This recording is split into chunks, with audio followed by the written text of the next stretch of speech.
continuing? No, I think the law is very clear on that. That any cricketer association, the Lodha Commission and Supreme Court are clear that as an MLA, as an MP, you can hold an executive position in sports associations, not as a minister or not as a government servant. Will you be intervening? They are not getting salary, the support staff. So will you be intervening?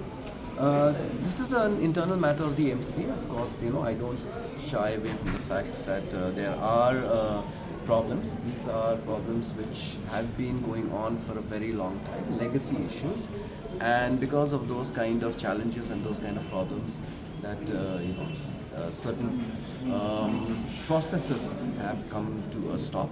But we expect to resolve all those kind of problems and issues at the earliest so that the salaries can be addressed. I'm very very concerned about the staff, be it the support staff or the office staff.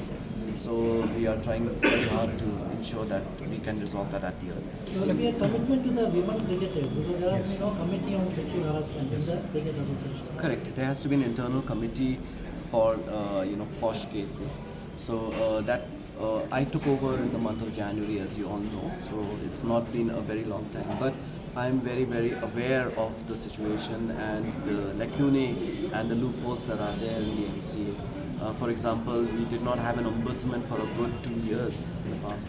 So the first thing that I did as an MCA president was to fill up that post and to bring in an ombudsman. Similarly, the internal complaints committee also is something that we will be taking up immediately now.